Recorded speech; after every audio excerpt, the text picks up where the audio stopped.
o nosso encontro semanal. Estou falando sobre os heróis do Novo Testamento. Coisa linda, meu irmão. Falei sobre o apóstolo Paulo, falei sobre Barnabé semana passada e hoje eu vou falar sobre Marcos, o autor do primeiro evangelho. Nosso texto bíblico está em Atos, capítulo 12, versículo 12 e 25, Atos 15, do 36 ao 39, Colossenses, capítulo 4, versículo de número 10, segunda carta de Paulo a Timóteo, capítulo 4, do 9 ao 11, e vamos fechar com 1 de Pedro, capítulo 5, versículo de número 13. Vem comigo, meu amado. Abra a sua Bíblia, traz para perto o cafezinho, abre a mente e abra também o coração, porque com certeza Deus tem uma bênção para você e toda a sua família, através da lição de hoje.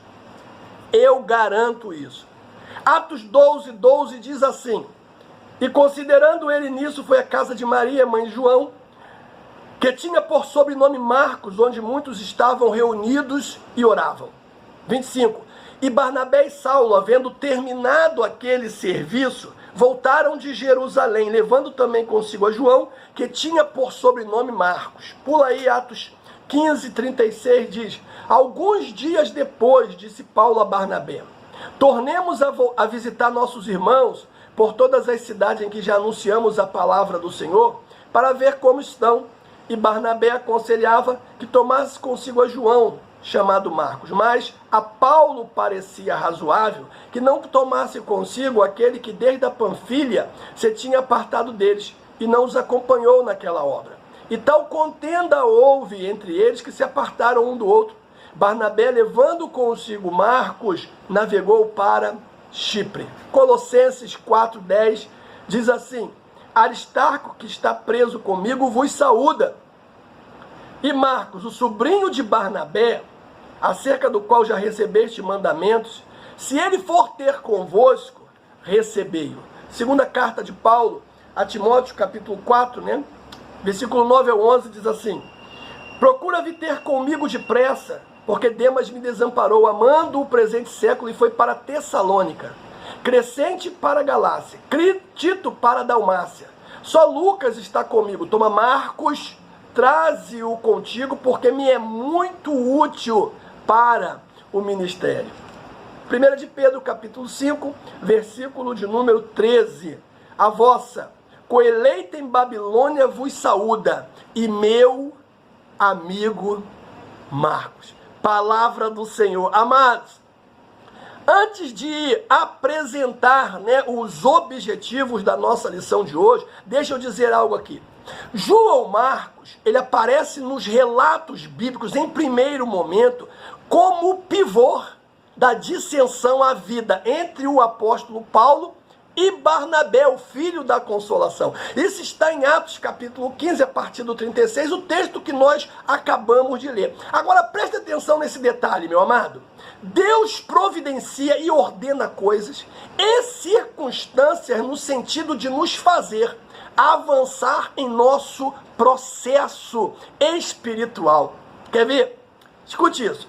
Apesar de Lucas, nos informar sobre o que aconteceu naquele momento da história cristã, ou seja, a dissensão ali, a treta que surgiu entre o apóstolo Paulo e Barnabé, o texto bíblico dá-nos ciência que posteriormente Paulo e Marcos se reconciliaram e de que Marcos pôde conviver com Pedro, e essa convivência, meu irmão, foi, na verdade, tão marcante, sabe?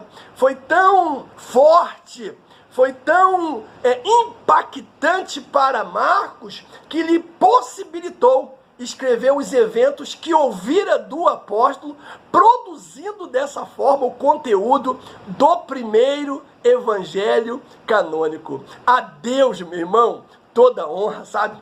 A Deus toda a glória, a Deus todo o louvor. Pois bem, nós temos 3 objetivos para a nossa lição de hoje. Primeiro, é entender que Marcos, apesar de não ter convivido com o mestre, tornou-se um dos maiores confessores da fé cristã.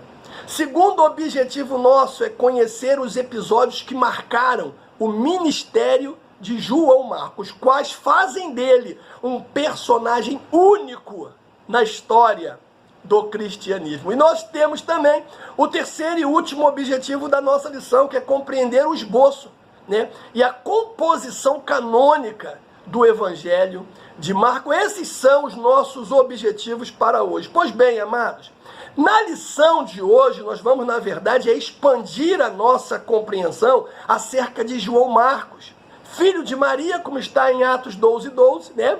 Sobrinho de Barnabé, como está em Colossenses 4:10, filho na fé de Pedro, como está em 1 de Pedro, né? Capítulo 5, versículo 13, e cooperador de Paulo, como está em Colossenses 4, né? Segunda carta a Timóteo 4, e também Filemão, capítulo de número 1.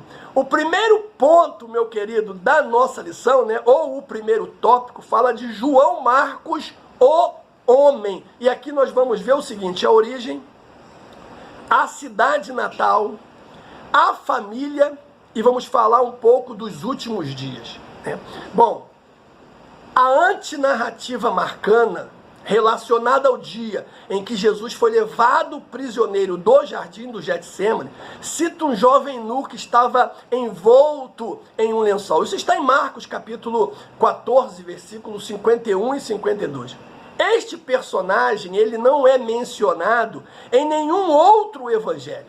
Agora, alguns estudiosos acreditam que esse rapaz era João Marcos, alegando que não haveria outra forma, meu irmão, de um narrador falar sobre este episódio tão detalhadamente se não estivesse, né, vivenciando isso pessoalmente.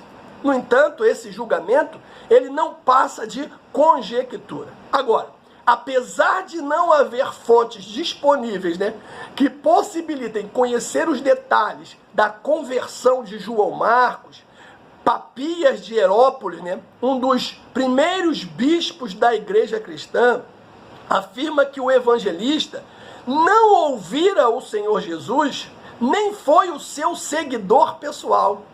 Entretanto, irmãos, sabemos que ele foi fortemente influenciado por Pedro em sua caminhada com Cristo. E foi justamente, sabe, essa influência que marcou a vida desse moço de Marcos, né? Foi justamente essa influência que fez toda a diferença na vida de Marcos. A origem, seu primeiro nome é João, de origem hebraica, significa mostrou graça. Marcos é de origem latina, né? Marcos significa consagrado a Marte, né? Marte era uma divindade romana da guerra. Era comum, talvez você também saiba disso ou não, era comum que os judeus do primeiro século da era cristã adotassem dois nomes, possivelmente porque eles viviam em uma cultura grego-latina, onde o grego torna-se o idioma internacional e o latim o oficial do império. A cidade natal? Bom, não temos informação precisa sobre o local em que o evangelista residiu, mas quando o seu nome ele aparece, né, pela primeira vez nos relatos bíblicos, ele está onde? Atos 12 diz que ele está em Jerusalém, o que nos permite inferir, amados, que talvez aquela fosse a sua cidade natal, ou pelo menos, né, o local onde ele residiu com a sua família por um bom tempo da sua vida.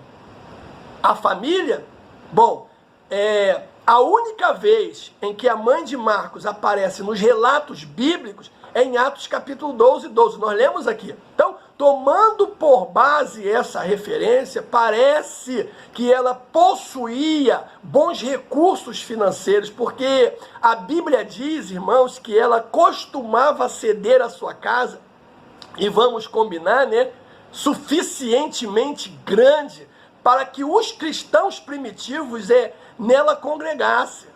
naquela época, né, você sabe também disso, não havia ainda sido construído templos para essa finalidade. Então, o lar de Maria, né, como outros, portanto, servia como quartel-general de uma das principais congregações de Jerusalém. Também é importante lembrar de que Pedro, irmãos, dirigiu-se para lá, para a casa de Maria, quando ele foi liberto da prisão, aquele texto emblemático, né, de Atos capítulo 12, a partir do 5, que diz que a igreja fazia constante oração por Pedro. Ou seja, eles estavam reunidos na casa de Maria e a oração era para que Deus libertasse Pedro, porque Pedro se encontrava preso. Ele era um prisioneiro. A Bíblia diz que soldados guardavam ele estava preso por cadeias, e de repente, olha que coisa extraordinária, de repente, um clarão invadiu aquele ambiente onde Pedro está aprisionado, um anjo aparece, as cadeias que estavam prendendo ele se partem, né, se quebram, ele se solta, e a porta da prisão, ela se abre. Do nada, aleluia, Pedro se vê agora, seguindo o anjo, caminho afora da prisão. E para onde é que ele vai, irmãos? Para a casa de Maria. Cara, imagine essa cena. Eles estão ali. Ah, Senhor, liberta Pedro. Ah, Senhor, liberta Pedro. Ah, Senhor, liberta Pedro. Ah, Senhor, liberta Pedro. De repente a porta, alguém bate na porta. Alguém levanta, eles continuam orando. E quando a pessoa abre a porta, quem está diante dela? Pedro. Meu Deus, irmãos, verdadeiramente, né, a oração de um justo pode muito em seus efeitos, sabe? Alguns estudiosos também acreditam que ali ficava o cenáculo, né, o local da última Santa Ceia. Agora, e os últimos dias? Bom, a última vez em que Marcos aparece nas Escrituras, amado, ele está com Pedro em Babilônia. Vários pesquisadores acreditam que, muito provavelmente, essa é uma referência à cidade de Roma. Acredita-se que Marcos tenha fixado residência em Roma. A tradição defende, inclusive, né, que seu evangelho, alicerçado nas memórias de Pedro, foi escrito nesta cidade. Olha que coisa extraordinária. Algumas tradições posteriores afirmam que Marcos teria sido o fundador da igreja de Alexandria. E também serviu ali como pastor local, que logo depois, né, posteriormente, ele tenha sido também martirizado. Então esse é o nosso primeiro ponto da lição, João Marcos, o homem. Aí nós temos o segundo tópico da nossa lição, que fala de João Marcos e os traços ministeriais. E aqui, irmãos, nós vamos ver o porquê João Marcos, ele voltou, né? Porque ele retornou. Porque ele não quis seguir com o apóstolo Paulo na viagem. E também vamos ver a reconciliação de Marcos e de Paulo. Bom, falamos no vídeo passado que Marcos, ele estava com Paulo e Barnabé na sua primeira viagem missionária. A Bíblia relata que ele cooperou com a pregação da palavra de Deus na sinagoga dos judeus em Salamina. Isso está em Atos capítulo 13. No entanto, quando chegaram a Perge, irmãos, o evangelista, ele decidiu retornar para Jerusalém. Isso está em Atos, capítulo de número 13. Então, essa desistência, né, de Marcos fez com que Paulo ficasse muito irritado, né? Na verdade, a atitude de Marcos, né, foi como uma seta maligna no coração do líder, do pastor Paulo, cara. Porque Paulo provavelmente deve ter entendido, né, que Marcos estava desertando da missão evangelística. E aquilo foi tão forte para o apóstolo Paulo, aquilo entrou tão forte no coração dele, que ele recusou a levá-lo em uma segunda jornada. Olha como, irmãos, o apóstolo Paulo foi impactado com aquilo. Ficou muito magoado. E por esse motivo, o apóstolo teve um grande desentendimento com Barnabé. Olha, irmãos, porque Barnabé queria que o apóstolo Paulo levasse João Marcos. E o apóstolo Paulo, com raivinha, com biquinho, né? Todo traumatizado porque Marcos havia voltado, não queria levá-lo. Aí fez com que os dois ali tivessem um desentendimento e ele se apartasse. Barnabé pegou Marcos pelas mãos e levou para Chipre. Entretanto, irmãos, a palavra de Deus, ela vai nos dar ciência que, com o passar do tempo, Marcos tornou-se um fiel ajudador, tanto do apóstolo Paulo, como do apóstolo Pedro. Isso está em segunda carta de Paulo a Timóteo, capítulo 4, né? Do 9 ao 11, nós lemos aqui o texto. E também está em 1 de Pedro, capítulo 5, versículo 13, que nós lemos aqui também. Aí tem aquela pergunta, né? Que não quer calar. Talvez essa devesse ser a pergunta, ou deveria ser a pergunta, que o apóstolo Paulo, ele tinha que ter feito. E ele não fez, e aí gerou toda essa problemática aí. A pergunta é, por que João Marcos voltou para casa? Irmãos, nós sabemos, né, que devido às batalhas enfrentadas por aqueles e aquelas que pregam o Evangelho de Cristo, muitos eles retrocedem no caminho. Ainda mais quando o caminho se torna árduo. Foi o que possivelmente aconteceu com João Marcos. Lucas, irmãos, ele não nos informa o porquê Marcos voltou para Jerusalém. Não, Lucas apenas diz que ele voltou. Então, como Lucas não informa o porquê, nos dá margem para diversas interpretações. E eu vou aqui apontar algumas possibilidades, irmãos. Eu estou dizendo que são possibilidades porque a Bíblia não diz. E se a Bíblia não diz, eu também não posso dizer nada. Mas eu penso que, primeiro, ele poderia ser muito jovem e ter sentido o quê? Muita saudade de casa. Uma possibilidade. Ou ele pode não ter se sentido confortável em evangelizar os gentios. Na primeira parte, né, da viagem ali em Chipre, a pressão ética e cultural, meu irmão, deve ter sido muito grande para ele. Nós sabemos a controvérsia que houve entre os cristãos em Jerusalém, porque os gentios foram aceitos na igreja.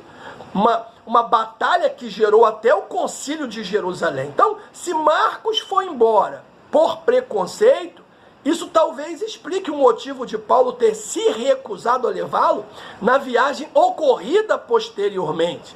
Agora, por outro lado, irmãos, não podemos também esquecer, Marcos trabalhou com afinco na igreja de Antioquia. E ao que tudo parece, ele não teve problema algum. Está em Atos 12, 25.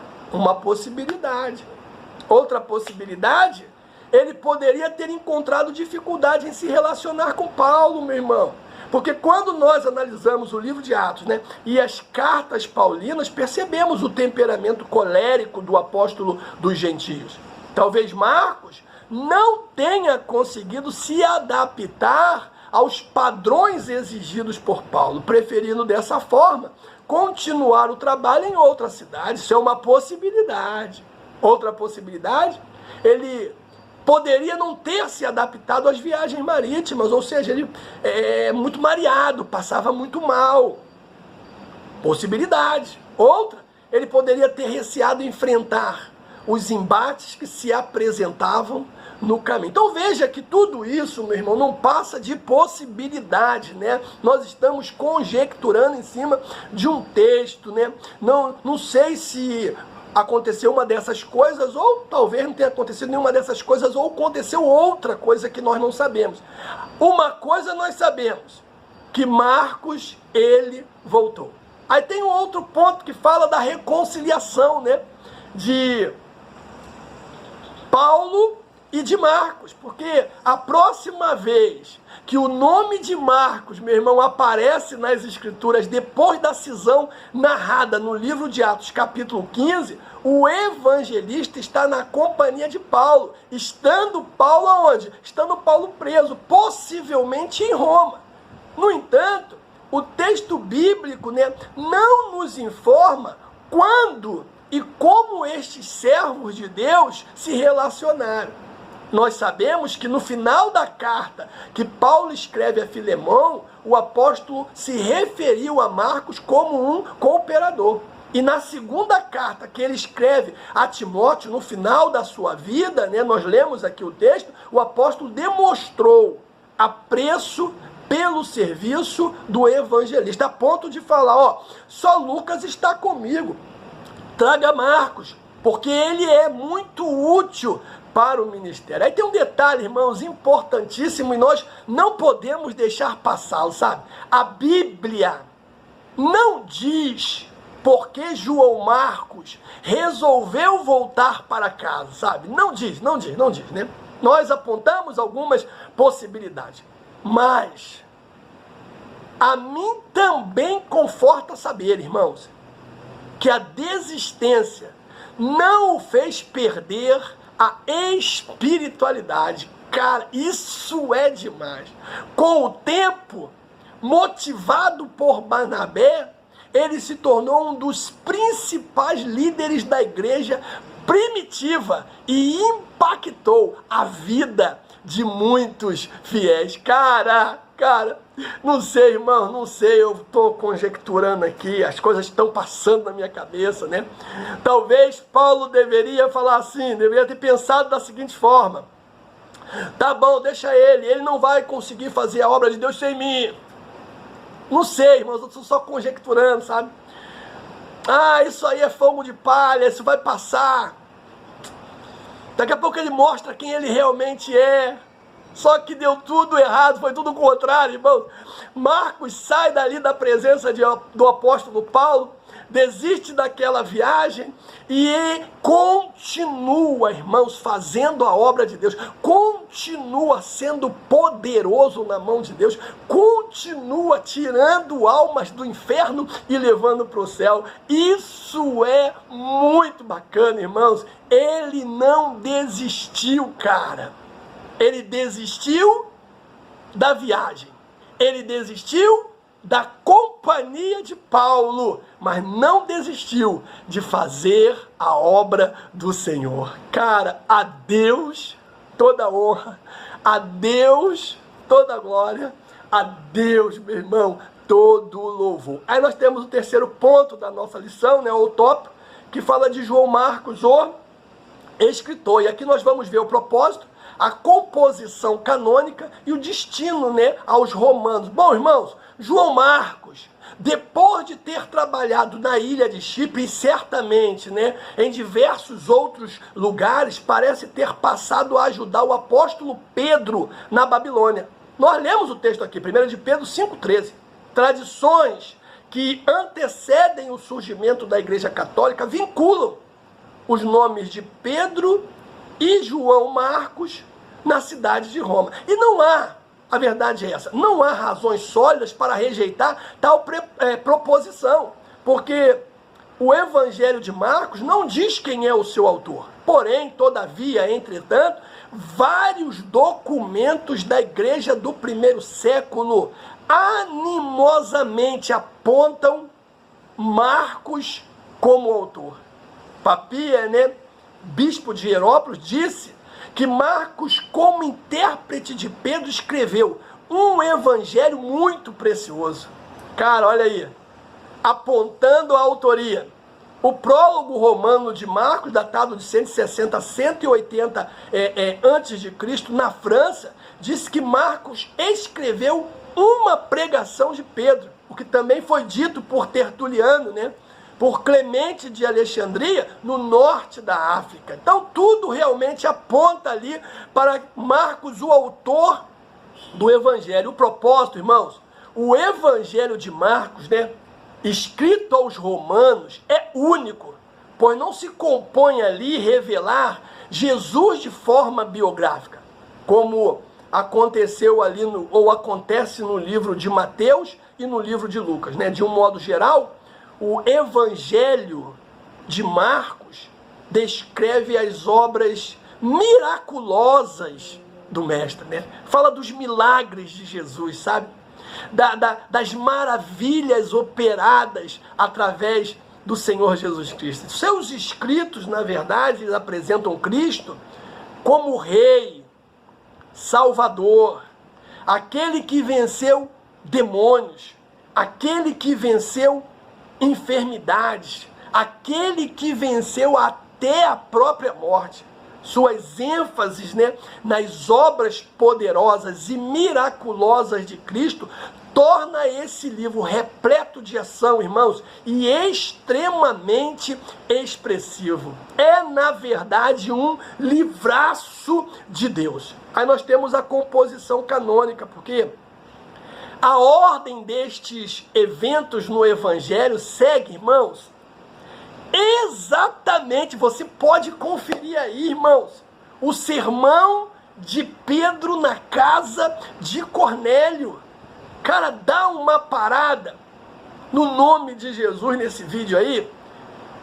Abra sua Bíblia em Atos capítulo 10, a partir do 34 até o 43, e compara com Atos capítulo 13, do 23 ao 33. Meu Deus do céu, irmãos, é impressionante como a ordem destes eventos no Evangelho segue exatamente o sermão de Pedro na casa de Cornélio. Ou seja, aí você percebe o quê?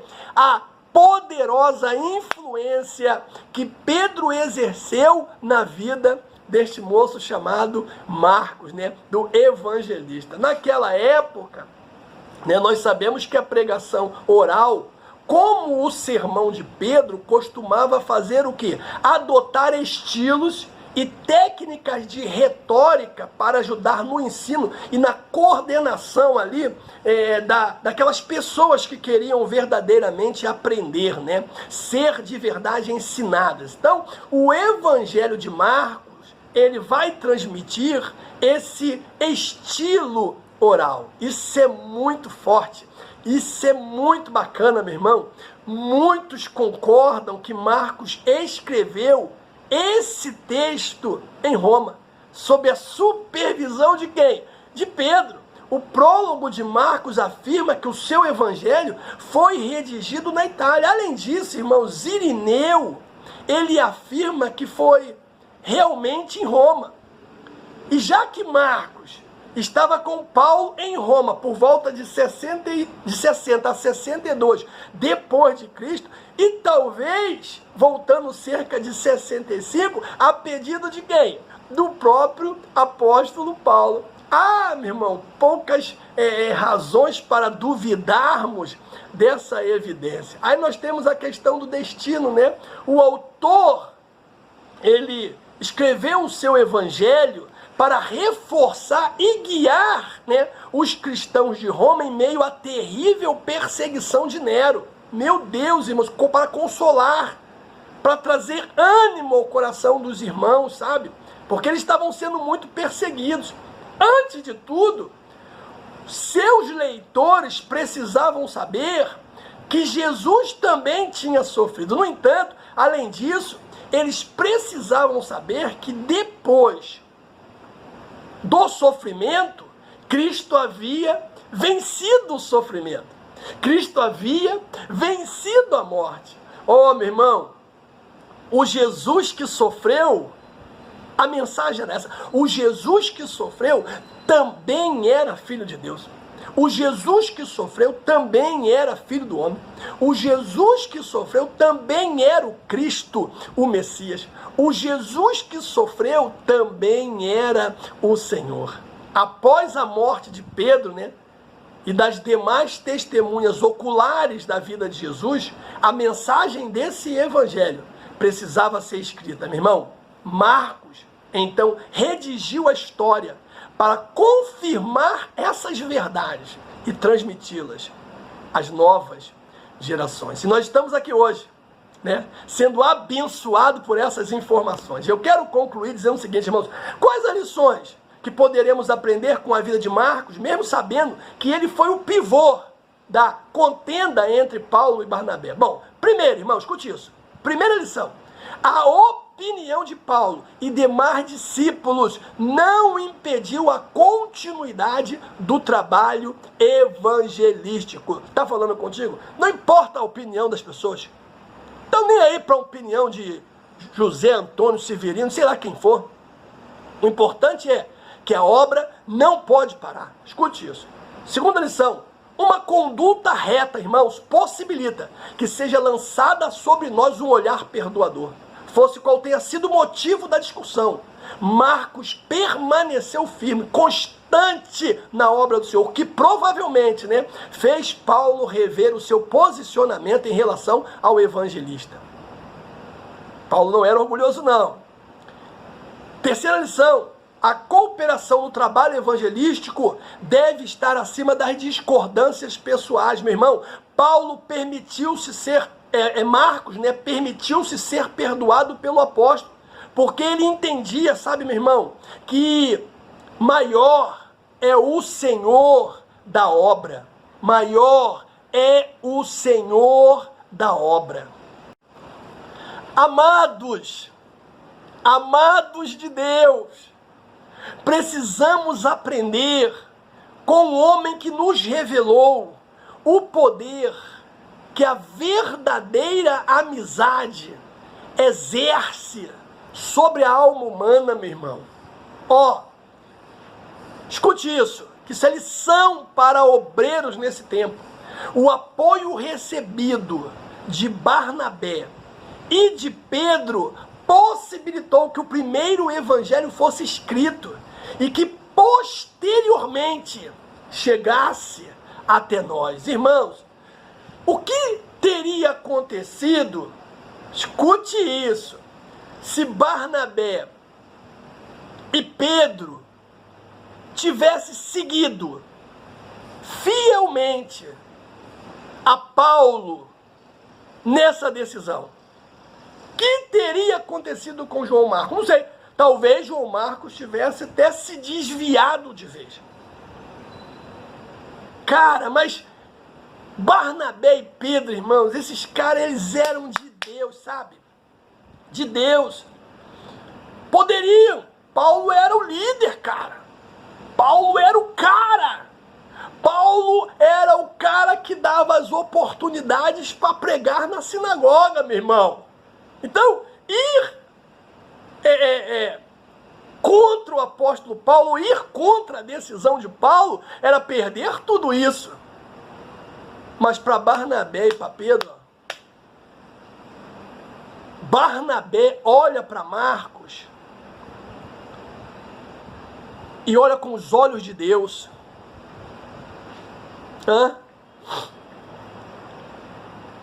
Pedro olha para Marcos e vê um potencial, sabe, que não pode ser desperdiçado.